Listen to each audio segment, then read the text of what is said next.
Now, they are, after all, one of the biggest bands in the world, and earlier, the K-pop powerhouse BTS came to the White House in order to raise the issue of hate crimes against Asian Americans. Hi, we're BTS, and it is a great honor to be invited to the White House today to discuss the important issues of anti-Asian hate crimes, Asian inclusion, and diversity. Yeah, just a brief press conference then, and after that the group met President Biden to discuss the issue further. The K-pop phenomenon are well known for using their music and their huge fan base to speak out on important social issues. This clearly one of those. Anti-Asian racism has surged since the start of the pandemic in the US. In fact, in the past year, 1 in 10 Asian Americans have been coughed on or spat on. Nearly 1 in 3 have been told to go back to your country.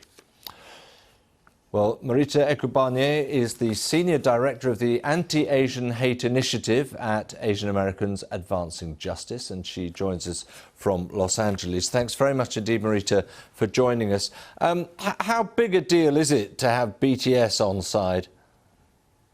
Oh, it's a tremendous deal. We know that BTS is tremendously popular, they enjoy enormous influence, and we really appreciate their efforts to draw attention to this issue that impacts not just Asian Americans, but people of Asian descent across the world. Yeah, and when you look at the figures, it's a pretty stark message to be taking out there. Absolutely. According to FBI statistics in the United States, anti-Asian hate crimes grew by 79% between 2019 and 2020.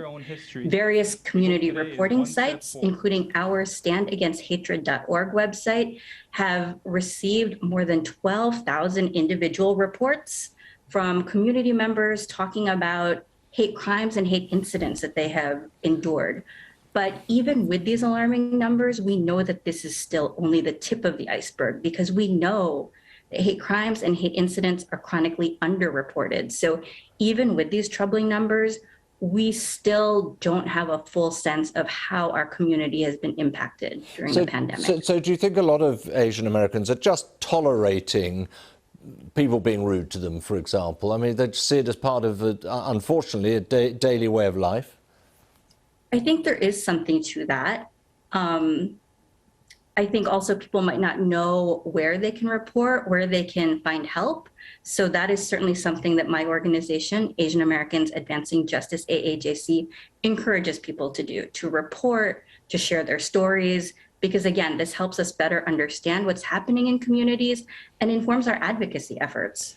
I think it's fair to say it's a much underreported issue compared to many others. But what is your goal, if you like? I mean, what are you looking for beyond telling people, please don't behave like this? Well, we are an organization based in Washington, D.C. that's focused on federal policy advocacy. So we are working to influence changes in laws, change in policies to better keep our communities safe. And we work very closely with other national civil rights organizations in the United States.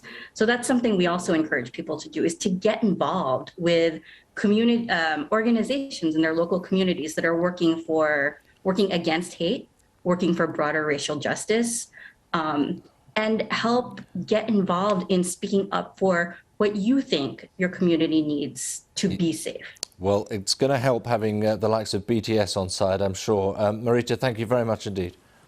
Thank you.